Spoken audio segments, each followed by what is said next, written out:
nós vamos iniciar uma série pensando sobre seres espirituais, sobre o mundo espiritual como um todo. Um assunto que nem sempre é tratado de maneira assim mais detida, né? A gente tem ele por real, tem ele por fato, mas não para pensar de fato a respeito do mundo espiritual de uma maneira um pouco mais detida. E a Bíblia inteira, de Gênesis a Apocalipse, ela tem o mundo espiritual como um pressuposto. Ela só apresenta, ela só fala do mundo espiritual. Né? Ela não vai dar detalhes sistemáticos como a gente gosta que as coisas sejam, né? Dizendo como é, né? Quem vive, onde habitam, quantas pessoas são que vivem na eternidade, né? Qual o número de anjos, né? Qual que é o cheiro dos anjos, como é que eles são de maneira detalhada. A gente gostaria de ter todas essas respostas. Mas a Bíblia pressupõe o mundo espiritual e simplesmente vai jogando na nossa cara as informações. E o papel da teologia sistemática é tentar, ao longo de toda a Escritura, ir pegando essas falas e ajuntando tudo dentro de uma caixinha para tentar fazer entender aquele objeto em si de estudo. No caso, pensando agora sobre o mundo espiritual e sobre seres espirituais. Essa é uma área da teologia que nós chamamos de angelologia, ou estudo a respeito dos anjos. E que também a gente vai falar um pouco sobre demonologia, né? O estudo a respeito dos outros anjos, né? Dos anjos do mal, dos demônios. Então a gente vai tratar um pouco sobre essas criaturas, por assim dizer. E essas áreas que nós estudamos falam a respeito da existência de seres espirituais, da sua origem, da sua função, da relação que eles têm com Deus, da relação que eles têm entre si, da relação que eles têm com a humanidade. A Bíblia nos dá vários apontamentos em direção a essas coisas. A gente não vai ter um capítulo inteiro falando de maneira, né, uma aula sobre o mundo espiritual. Mas ao longo de Gênesis e Apocalipse, nós vemos essa interação de um Deus que criou um mundo palpável, visível, material, mas que também criou um mundo espiritual, invisível, inacessível por meios ordinários por nós.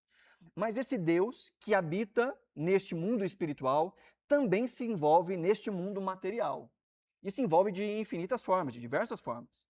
Se envolve falando através de homens e mulheres físicos, por meio de profetas, dando sonhos, dando revelações, mas também de uma forma direta e sobrenatural, usando enviados dele mesmo, usando seres que não fazem parte dessa materialidade, mas de alguma forma conseguem interagir conosco neste mundo material.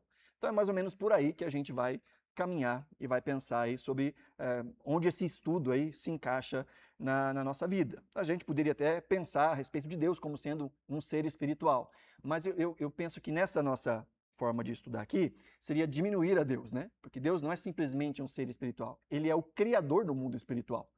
Antes do mundo espiritual existir, Deus já existia.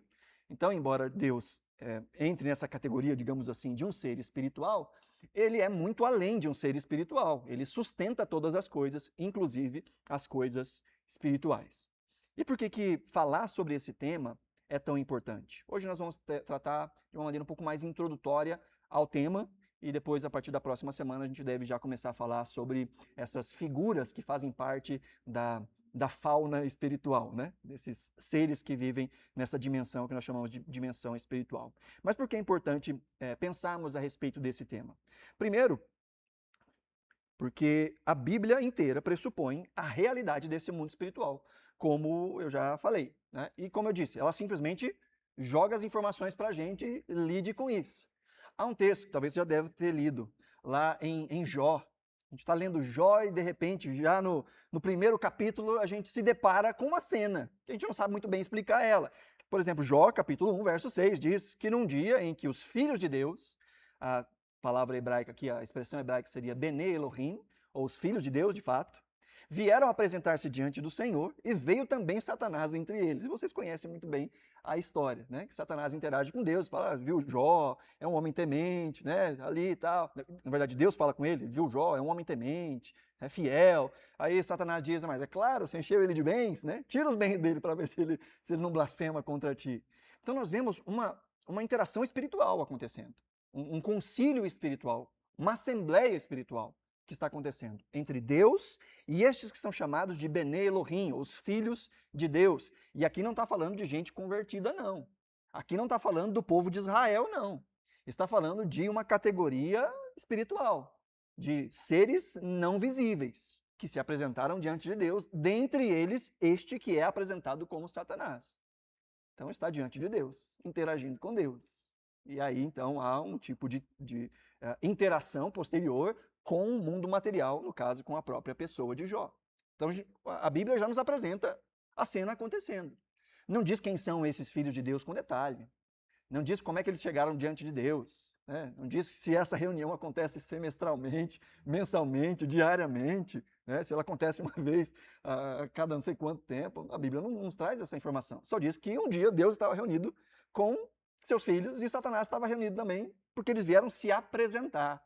Parece que trazendo algum tipo de relatório diante de Deus. E a gente tem alguns indícios na Bíblia que coisas como essa de fato acontecem, de anjo dando relatório para Deus. Mas isso é coisa para mais para frente, tá?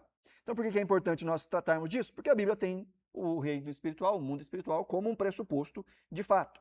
Segundo, porque existem distorções muito comuns sobre esse tema, mesmo entre os evangélicos. Muito do que se vê na fauna evangélica sobre esse tema de anjos e demônios tem muito mais a ver com ideias culturais ou com um certo tipo de sincretismo religioso do que com revelação escriturística. Coisas que você não encontra paralelos na Bíblia. E muitas dessas heresias descaradas nascem daquela de que Deus falou comigo, eu tive uma visão, eu vi, eu ouvi, né? E aí criam-se doutrinas a partir em pseudo-revelações que não têm nenhum tipo de amparo escriturístico e não podem ser comprovadas escrituristicamente. Então a gente vai ver, por exemplo, gente orando para anjo, falando com anjo, orando para anjo.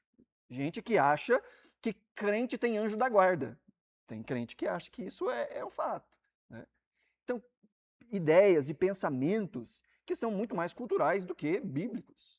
Quando se fala de anjo, alguns já pensam num bebezinho com asas, né? A ideia do querubim, talvez, né? Ou com a auréola em cima. Primeiro que a gente vai ver mais à frente que a Bíblia nunca mostra anjo com asa. Nunca. Nunca mostra anjo com asa. Tem outro ser espiritual que tem asa na Escritura, mas não é anjo, é um outro ser espiritual. Mas no imaginário popular, anjo veste branco, tem asa, toca harpa e tem um negócio redondo em cima da cabeça. No imaginário popular é isso. E muito crente pensa em anjo assim. Quando pergunta para alguém que teve uma visão de um anjo, ele diz, eu vi um anjo. Então como é que é esse anjo? A descrição é essa. De branco, muito branco, de asa, né? Às vezes com harpa na mão, às vezes com cajado na mão, né? São essas visões culturais que vêm de uma herança grega, que vem de uma herança latina, que vem desse sincretismo religioso e se torna um imaginário popular e depois é agregado pelas mais diversas comunidades evangélicas. Então é importante entender isso. Pessoas que oram, que dão ordens a anjos, pessoas que têm os anjos como seus guias pessoais, alguns que pensam que anjos são humanos que foram glorificados, né? Foi um humano tão bom que ele virou estrelinha, já ouviu isso? Virou anjinho, a pessoa era boazinha, virou anjinho. Assim que nascem os anjos na cabeça de muita gente, né? Um ser humano que virou anjo. E por outro lado também tem a ideia equivocada sobre Satanás e sobre os demônios, que colocam, por exemplo, Satanás como um rival equivalente a Deus. Como se houvesse um Deus do bem e um Deus do mal, e que ambos estão em pé de igualdade e em guerra constante. Não é assim que a Bíblia apresenta Satanás. A Bíblia fala que quando Satanás for derrotado, vai ser com um sopro da boca de Deus, um sopro da boca de Jesus. Martim Lutero dizia que até Satanás é o Satanás de Deus. O diabo só vai até onde Deus deixa ele ir. A história de Jó nos mostra exatamente isso. Então o diabo não está em pé de igualdade com Deus. Não há uma rivalidade o tempo todo com Deus e Deus está levando a pior pelo jeito. Não, não é assim que as coisas acontecem. Mas essa é uma visão de muita gente, inclusive de cristãos, de ter Satanás e os demônios quase que como seres onipotentes e onipresentes, ao ponto de atribuir tudo ao diabo. Tudo. Tudo é culpa do diabo. Problema financeiro é culpa do diabo, problema familiar é culpa do diabo. Ninguém quer assumir a responsabilidade da sua má administração da vida. É o diabo que está tocando, é o Satanás que está tocando. Não é ele que é o mal educado, não é ele que é a pessoa que não planeja, não, é o Satanás, porque é muito mais fácil terceirizar a culpa do que assumir a responsabilidade, não é? Há uma ideia cultural também de buscar um, um entendimento, de novo, para além da escritura, tá?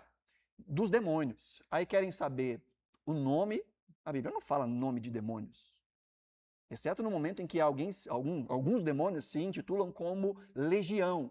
A legião não é um nome, é um ajuntamento de demônios. Diz, a gente é uma legião, porque nós somos muitos, não é?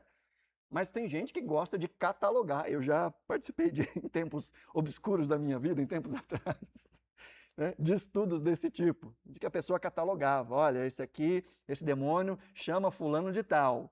Ele age na área tal. E para expulsar tem que ser desse jeito. Tem que orar de certo jeito, tem que ungir certa parte do corpo, tem que ungir o cabelo, tem que ungir um sovaco, né? Eu lembro que numa dessas aulas de batalha espiritual, tinha um pastor que dava essa aula e ele falou de um demônio chamado Kundalini, que é como uma serpente enrolada no corpo e que o rabinho dela fica assim entre o cóccix. E aí, para expulsar esse demônio, o que tem que fazer? Ungir o cóccix. De onde que tira tamanha criatividade para um negócio desse? Não é? Mas, de novo, esse é um assunto que crente gosta bastante. Achar nome de capeta e dizer para que ele serve. Não é? Saber que área que ele atua. E a gente não encontra respaldo na escritura para essas coisas.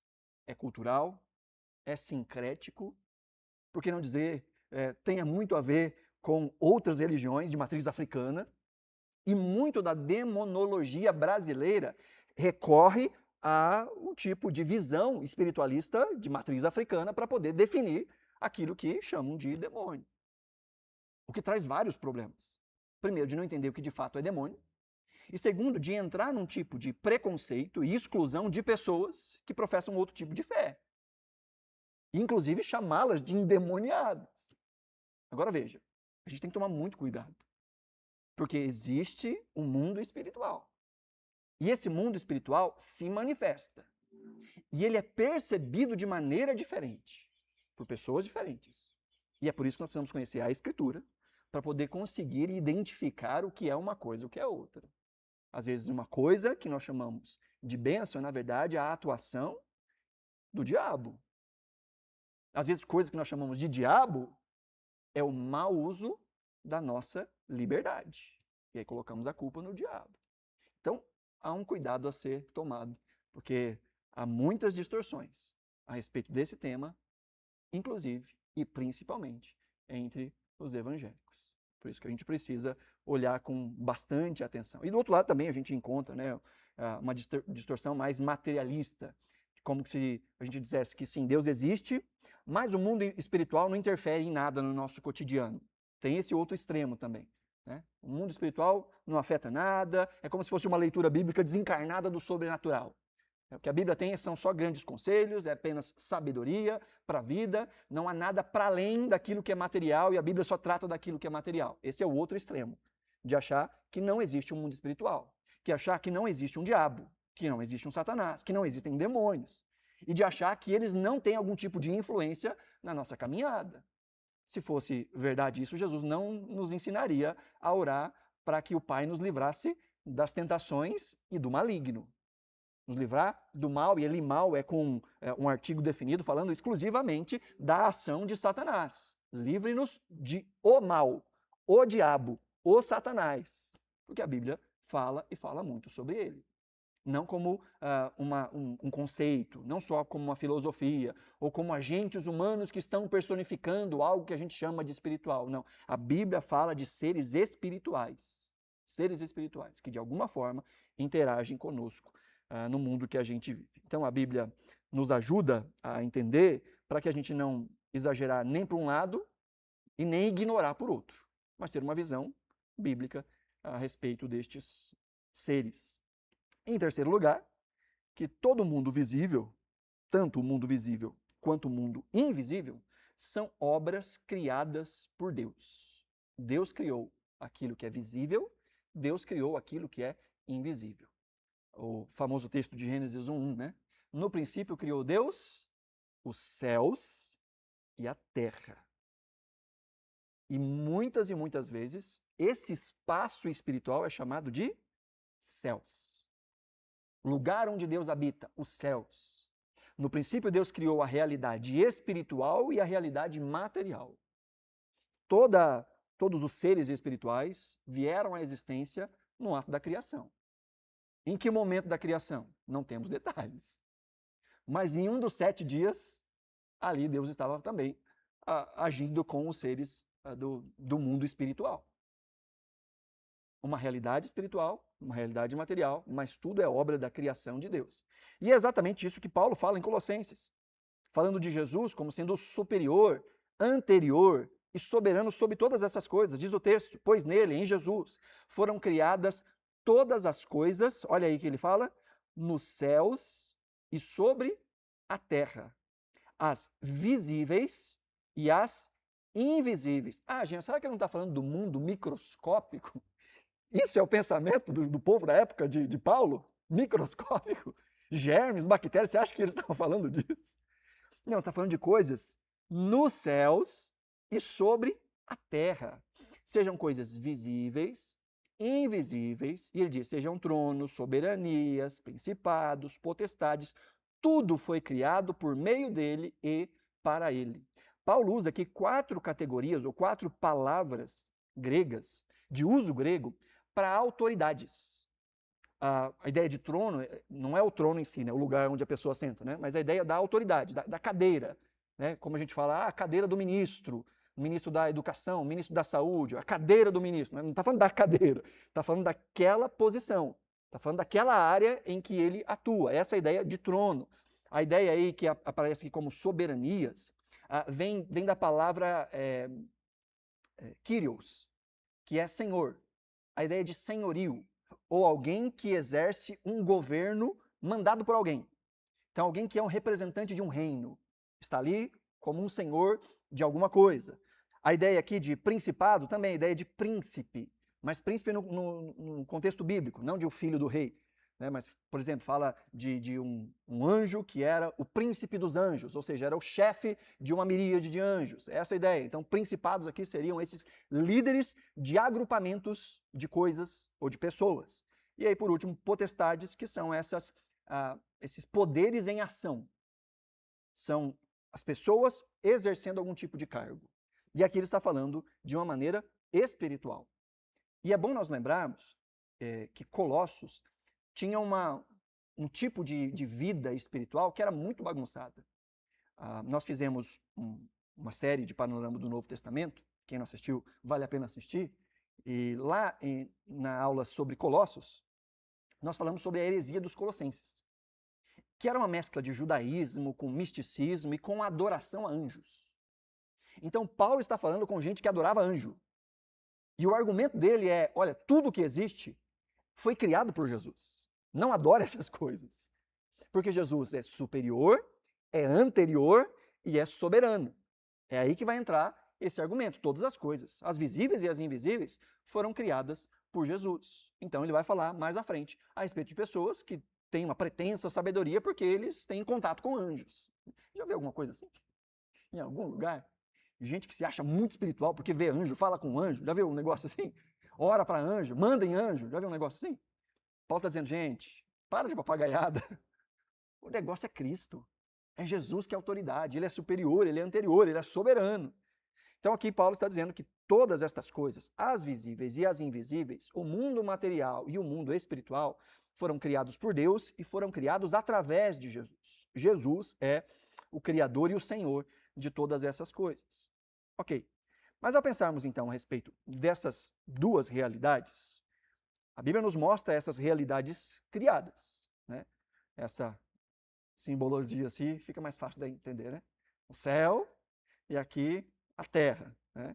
Em hebraico, aqui seria o Eretz e aqui seria o Shamayim.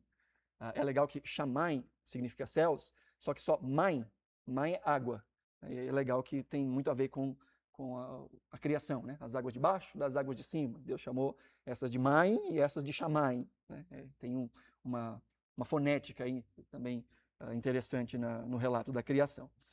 Mas quando a gente olha para essas duas realidades, elas são mostradas como reais.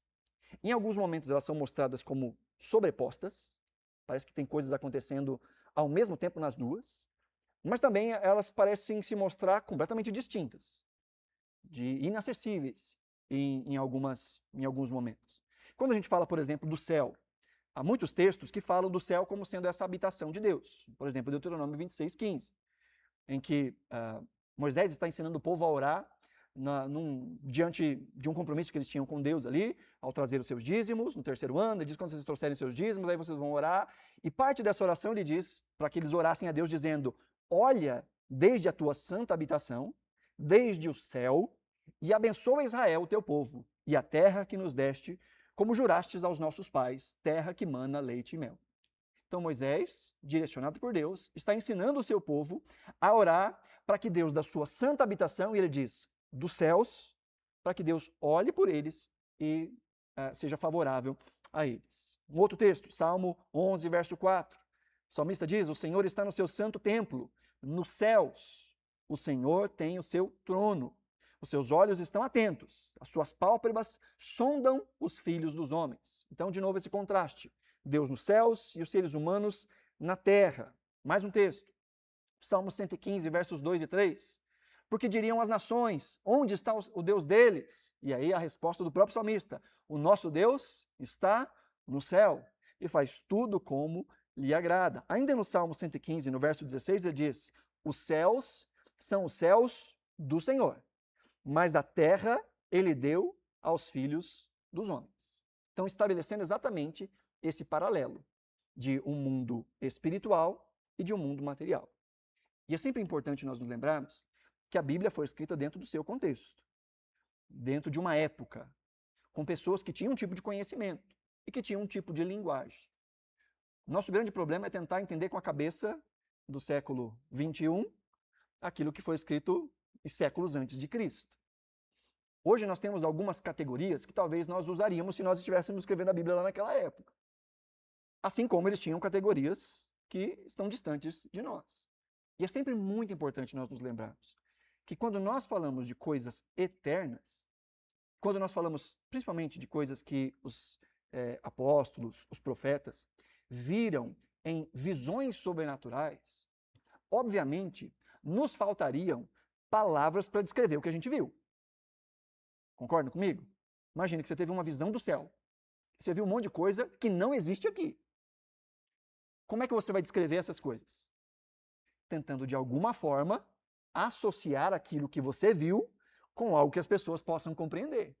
Mas só você vai saber, de fato, o que você viu. E aí, às vezes, a gente fica pensando, né? Poxa, João, na ilha de Patmos, tem a visão do mundo futuro, do Apocalipse, né? A visão do fim dos tempos. Um tempo que está muito mais perto da gente do que estava perto dele. E pensa o mundo que a gente vive hoje, o tanto de coisas que a gente tem hoje, que seria completamente esquisito para a galera daquela época. Imagina João sendo teletransportado aqui e ver você com um celular, falando com alguém. O que João pensaria? O povo é doido. Fica andando com umas pedras nas mãos, falando como louco. Imagina, tenta se colocar num ambiente onde você não conhece, que você está vendo e experimentando, e vai ter que descrever isso para alguém. Eu gosto sempre de fazer esse exercício e usar esse exemplo. Imagina você chegando numa aldeia indígena que nunca teve contato com civilização, com o tal do homem branco, e agora você vai ter que explicar para o pajé como é que faz um Pix. Por onde você começa? O que é Pix? O que é sistema bancário? O que é dinheiro? O que é celular? O que é internet? Como é que você vai explicar algo com categorias que eles não têm? Então é sempre muito importante nós entendermos que quando nós falamos de coisas que transcendem o mundo material, nós estamos lidando com coisas que nos faltam categorias para descrever. Por isso é importante chegar sempre com muita humildade diante de textos que apresentam símbolos, descrições, não é? A gente vê descrições de uma roda estranha, de uma carruagem de fogo, né? Nós vemos descrições, por exemplo, quando os discípulos estão com Jesus e acontece o momento da transfiguração, em que é legal a descrição do evangelista, que diz que as roupas de Jesus ficaram tão brancas que nenhum lavandeiro conseguiria deixar as roupas tão brancas assim. É uma tentativa de explicar. Talvez um brilho muito forte. Então, quando a gente olha para a Escritura, nós estamos tentando entender como as coisas funcionam. E por que eu estou dizendo isso? Porque essa visão de alto e baixo é muito do mundo antigo. Essa ideia de quanto mais alto, mais perto do Deus ou dos deuses, porque isso também acontecia em outras culturas, se reflete nesta ideia de que nós estamos aqui e Deus está lá. A ideia de alto. Não é à toa que tanto no Antigo quanto no Novo Testamento, quantas pessoas queriam ficar mais perto de Deus, o que elas faziam? Subiam montanhas. Porque na cabeça dessas pessoas há uma mudança até mesmo geográfica. Quanto mais alto, mais perto de Deus. Mas, de novo, nós estamos falando do tempo de limitação de entendimento. Talvez hoje nós chamaríamos o céu e a terra de dimensões diferentes. Hoje a gente tem algumas categorias desse tipo, né? Com os filmes de ficção e tudo mais. Você passa por um portal e está numa outra dimensão, né? Então talvez essa seja uma forma da gente conseguir entender. Porque ao mesmo tempo em que o céu é mostrado como sendo um lugar distinto, onde está o trono de Deus, onde existem coisas inacessíveis, ao mesmo tempo este céu também é mostrado com algum tipo de interação em relação à terra. Deus interagindo com a terra, seres espirituais interagindo com a terra, seres humanos tendo algum tipo de contato com estas coisas espirituais. A gente vê muitos momentos em que parece que céu e terra estão unificados. Eles interagem.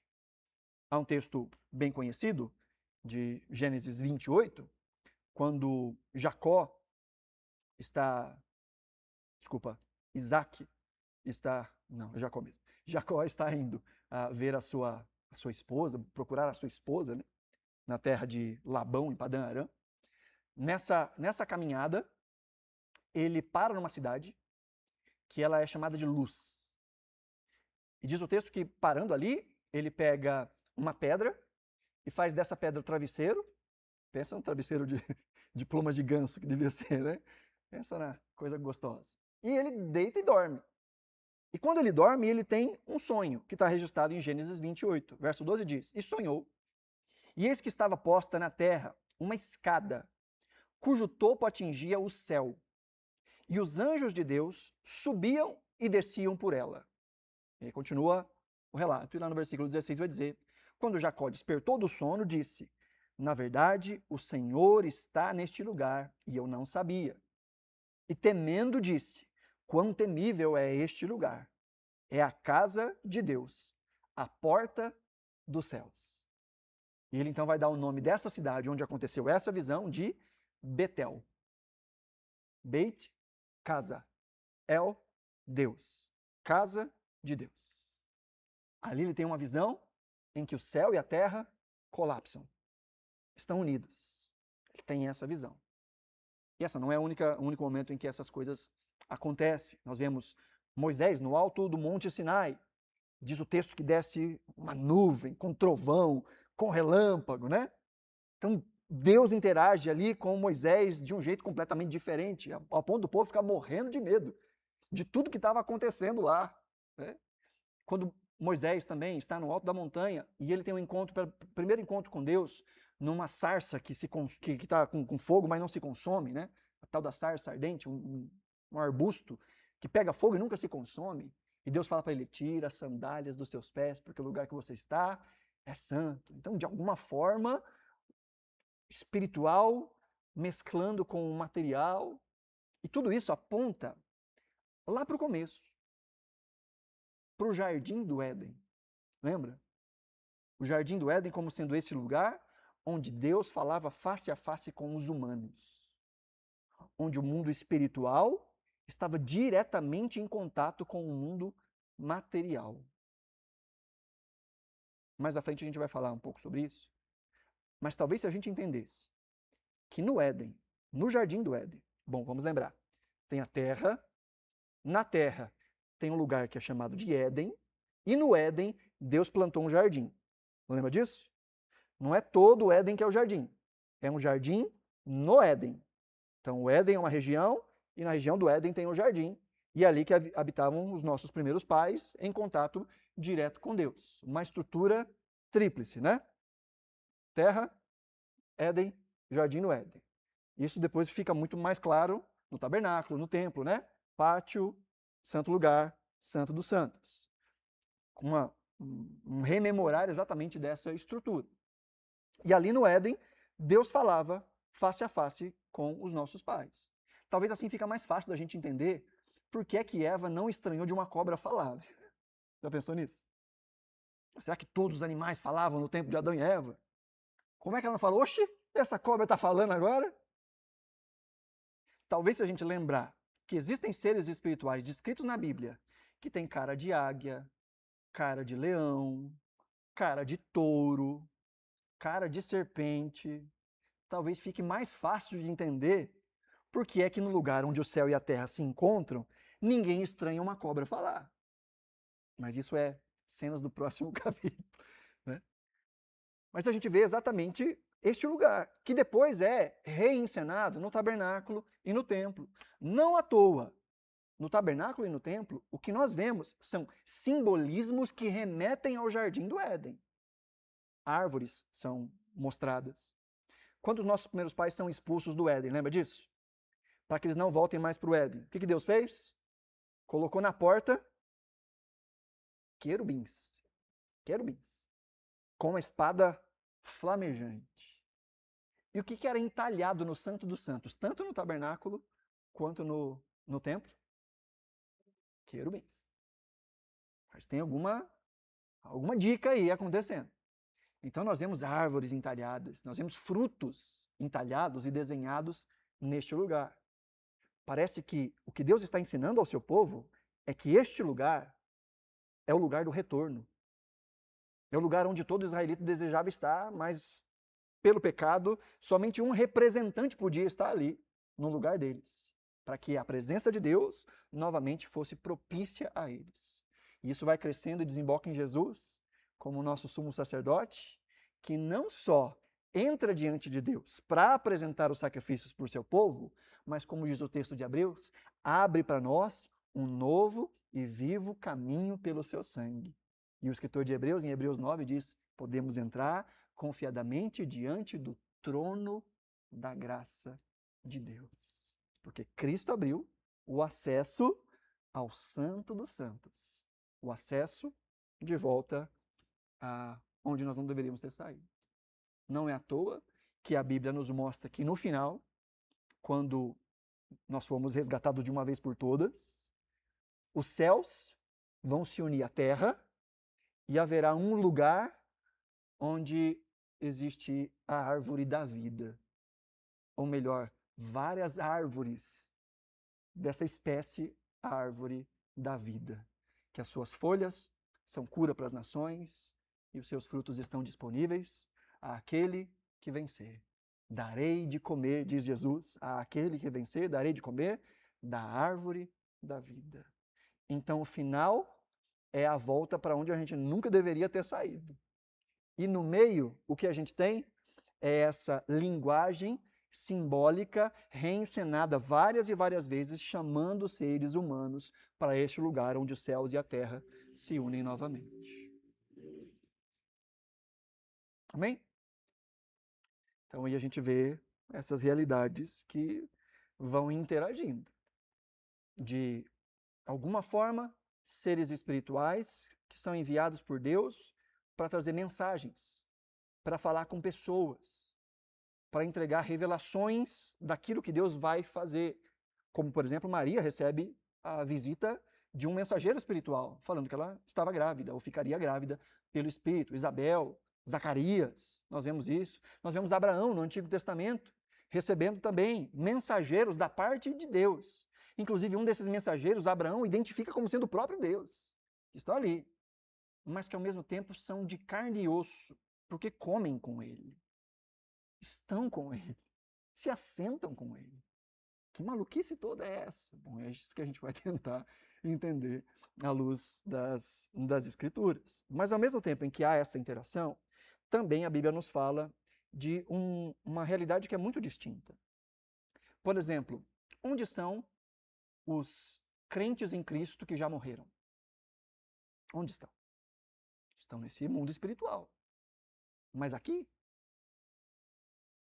onde a gente está, junto com a gente, em outro lugar, onde está o trono de Deus? Aqui? Esse céu que a Bíblia fala onde está o trono de Deus, onde é esse lugar? Entende? Onde estão esses serafins, querubins, que os anjos vêm e interagem com a gente sabe. Mas e o resto da fauna celestial? Onde estão? Então, ao mesmo tempo que a Bíblia nos mostra que existe uma interconexão do mundo espiritual com o mundo material, a Bíblia também nos mostra um reino completamente distinto, ao qual Jesus, inclusive, chama de a casa de meu Pai. E que ele diz para os seus discípulos, para onde eu vou, vocês não podem ir agora.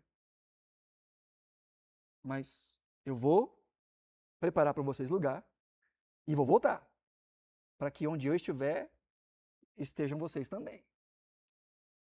Então, ao mesmo tempo que a Bíblia nos aponta uma realidade espiritual que parece permear o lugar onde a gente está, ela também aponta um mundo que é completamente distinto. Nos lembremos da parábola que Jesus conta sobre um tal de rico e um Lázaro. Lembra disso? Que um estava em sofrimento, outro estava em alegria diante de Abraão, e aquele que estava em sofrimento pede para que sejam enviados à sua casa, né? À terra, à sua casa. Alguém para falar para os seus irmãos que tudo aquilo era verdade. Ao que a resposta que lhe é dada é: não tem como. Não tem como passar de lá para cá, daqui para lá. São lugares distintos. Então a Bíblia nos fala dessa dualidade. Ao mesmo tempo há um toque que permeia a nossa realidade, mas também há uma forma distinta de compreender o mundo espiritual. E nesse mundo espiritual, nós vemos ele bem povoado. Acho que seria menosprezar demais o poder de Deus a gente pensar que no mundo que ele criou, gigantesco universo, bilhões de bilhões de bilhões de estrelas, entre essas bilhões e bilhões e bilhões de estrelas tem uma que é o Sol. Nesse lugar tem alguns planetinhas, e desses planetinhas tem a Terra. E neste lugar, como disse certo físico, nesse pálido ponto azul, né, olhando do espaço para a Terra, existe uma variedade absurda de seres. E eu acho que seria infantilidade nossa pensar que no mundo espiritual existiria somente os anjos. A Bíblia nos fala de alguns seres. A Bíblia nos fala de 24 anciões, de querubins, de serafins, de anjos.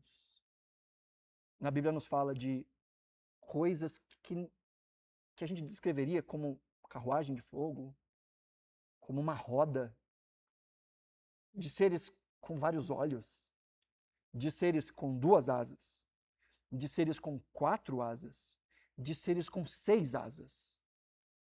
2 cobrem o rosto, 2 cobrem o corpo, não, 2 cobrem os pés, e 2 são usadas para voar. Então a Bíblia fala de um lugar celestial ou de uma realidade espiritual que é bem povoada e bem populosa. Sem contar que antes do nosso destino final, que não é o céu, o irmão Lázaro cantava, né? Ainda bem eu vou morar no céu, mas se você nascer de novo, você não vai morar no céu. O máximo que vai acontecer é você passar um tempo no céu. Porque o céu não é lugar final, o céu é lugar de passagem. O que a Bíblia nos ensina é que aqueles que nasceram de novo vão habitar em novo céu e nova terra.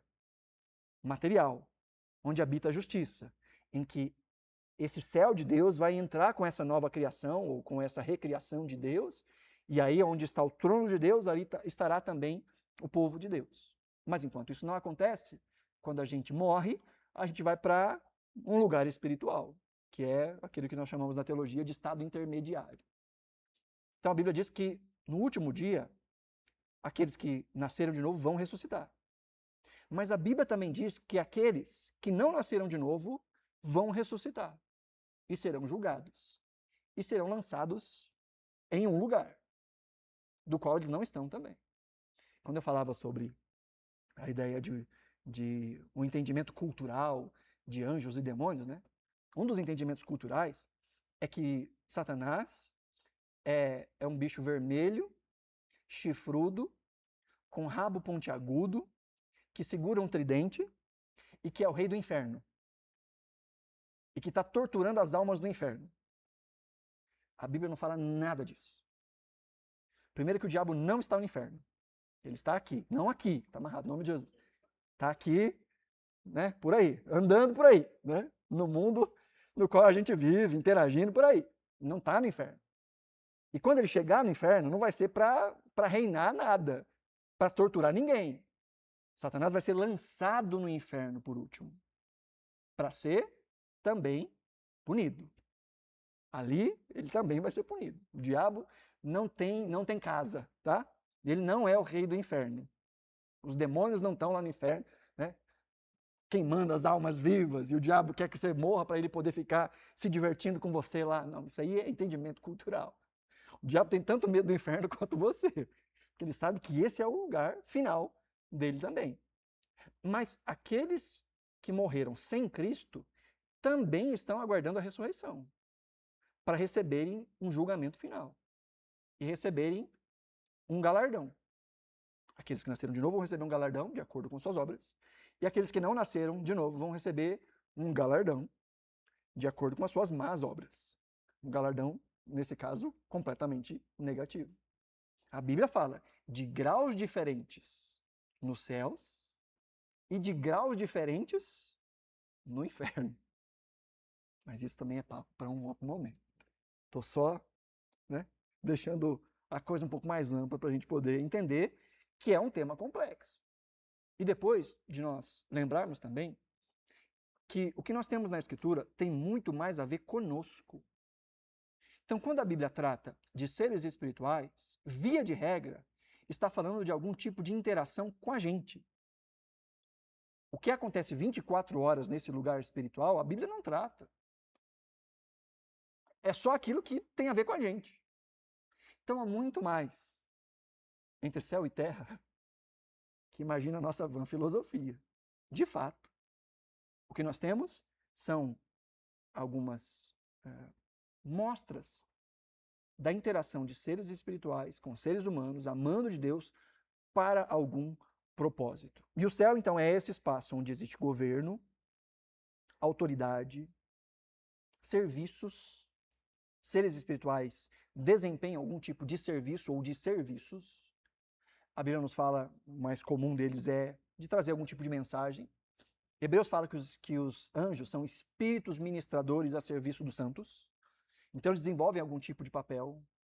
Há um papel de proteção também, que o anjo do Senhor acampa, né, ao redor daqueles que o amam e os guardam. Né? Então há uma tarefa. A Bíblia nos fala de hierarquias, de arcanjos. A ideia de arque é um superior, né? Arque. Um arcanjo é um anjo que cuida de outros anjos, e a Bíblia fala exatamente disso, de exércitos celestiais. Então a Bíblia nos fala de serviço, de hierarquia. Então é importante nós termos uma visão bem clara. E agora a gente já está terminando, só para deixar o gostinho de quero mais para a semana que vem, para a gente pensar nos limites da nossa investigação no sentido bíblico. Entender que a Bíblia nos revela muitas coisas sobre o mundo espiritual. Revela a função desses seres espirituais, algumas características que têm a ver com a sua aparência. Existem algumas descrições da aparência desses seres espirituais. A relação desses seres com Deus. A relação destes, ou de alguns destes seres, com seres humanos. Então isso a gente tem. E dá para a gente ir para os textos, entender os textos nos seus contextos e tentar formar um quebra-cabeça um pouco mais conciso, uma ideia um pouco mais concisa do que seriam esses seres espirituais. E lembrar, então, que estes seres são geralmente mostrados numa relação com seres humanos, seja numa relação direta, seja através de intervenções, seja através de sonhos ou de visões. ou esses seres vieram a ter seres humanos, ou seres humanos foram levados até esses seres de alguma forma. João, Isaías, são transportados em visão para lugares como esse, e vem o trono de Deus, e vem esses seres espirituais, e é aí que a gente tem algumas informações. Mas algumas coisas a gente não sabe, e Paulo vai dizer lá em 1 Coríntios 12, que ele foi levado até o terceiro céu, e que ele viu coisas que ele não podia dizer. Coisas que são indizíveis. Aí eu já começo a desconfiar de gente que fala que foi arrebatado até o céu, ou foi até o inferno, e volta contando até o esmalte do capeta. Né? Sabe de tudo, viu tudo, sabe tudo. Mas um cara que eu sei que foi o Paulo, ele fala, olha, que eu vi, não dá para contar não. Nem posso contar. Né? Então a gente só tem alguns desses relances. Por isso, a gente vai tentar ficar dentro daquilo que a Bíblia revela. Porque o que a Bíblia não revela? Não revela variedade de nomes. A gente tem alguns breves nomes. Agora, Raniel, Rafael, e todos os outros tipos de El, que vão colocando por aí dizendo que isso é nome de anjo, a gente não encontra na Escritura. Nem nome de demônio. E no Brasil os nomes de demônio são tudo latino, né? É Tranca-Rua, é Maria Padilha. Será que são os mesmos nomes lá nos Estados Unidos? Mary Padilha, talvez? Né? Block Streets, Tranca-Rua, sei lá. Eu sei que soa engraçado, né? Mas é bizarro, gente. Pessoas tentando o CPF do cão, do diabo. Não, esse aqui é especialista em bebum. Esse aqui é especialista em prostituição. Da onde que tirou isso? Da Bíblia que não foi. Da Bíblia não foi. Então a Bíblia não revela variedade de nomes, não revela anatomia detalhada, como é que é, de maneira detalhada, cada um desses seres, e não revela hierarquias completas. Então já vou te frustrar logo aí, né? Que a gente vai trabalhar com aquilo que a Bíblia mostra. Vamos para o texto, vamos ler o texto. E aí a gente vai descobrir que anjo não tem asa, que a Bíblia nos mostra exatamente isso. A gente vai vendo isso passo a passo, mas de acordo com o que a Bíblia nos mostra e não com aquilo que ela não nos mostra. Porque se existe algo que a Bíblia nos ensina de uma maneira muito clara, em Deuteronômio 29, é que as coisas encobertas pertencem ao Senhor, o nosso Deus. Porém, as reveladas nos pertencem, a nós e aos nossos filhos, para sempre, para que cumpramos todas as palavras desta lei. Então, há coisas que não dá para saber. E que especular é só especular. Há outras, porém, que nos são dadas, nos são reveladas. E todas as coisas que nos são dadas, todas as coisas que nos são reveladas, elas são para nós. E são para as próximas gerações. E faz parte de uma vida de temor e amor ao Senhor, buscar e investigar essas coisas que nos são reveladas. E é isso que a gente vai tentar fazer. Olhar para a revelação escrita, para os textos, e tentar traçar aí um quadro que seja minimamente fácil da gente conseguir entender com base naquilo que nós temos. Bom? Então é mais ou menos por aí que a gente vai caminhar. A síntese de tudo que nós pensamos hoje é que, primeiro, o mundo espiritual é real, ele existe.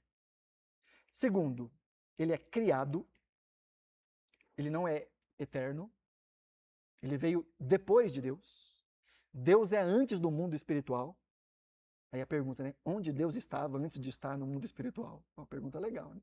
Mas aí a gente vai para a filosofia. Onde estava Deus? Quando não havia céus, onde estava? Mas toda a realidade criada, toda a realidade espiritual é criada. Todos os seres espirituais são criados. E no final das contas, tudo é governado por Deus. Tudo. O mundo visível e o mundo invisível. Não há nada que foge do controle de Deus. Absolutamente nada. Às vezes a gente se desespera, como se Deus tivesse esquecido alguma coisa, né? E em oração a gente gosta de informar algumas coisas para Deus como se Ele não estivesse vendo. E eu não estou dizendo que a gente tem que parar de orar, não. A gente tem que continuar orando e continuar informando a Deus. Não porque ele não sabe, mas porque a gente tem que estar consciente de que ele sabe. A gente tem que colocar o nosso coração em Deus e falar para Deus aquilo que a gente falaria para outra pessoa, para saber, Deus conhece todas as coisas. Mas Deus não precisa ficar sendo informado pela gente de nada. Ele não perdeu o controle de nada. Ele governa todas as coisas, nos céus e na terra. Porque por meio de Cristo foram criadas todas as coisas, sejam as visíveis, sejam as invisíveis, sejam tronos, sejam soberanias, principados e potestades. Tudo está debaixo do pleno controle de Deus. Então a gente precisa entender isso para limitar o nosso estudo a uma leitura fiel da Escritura e não simplesmente uma curiosidade sensacionalista. Vamos ver o que a Bíblia diz. E vamos ficar felizes com o que ela mostra. E aonde ela se cala, a gente cala também.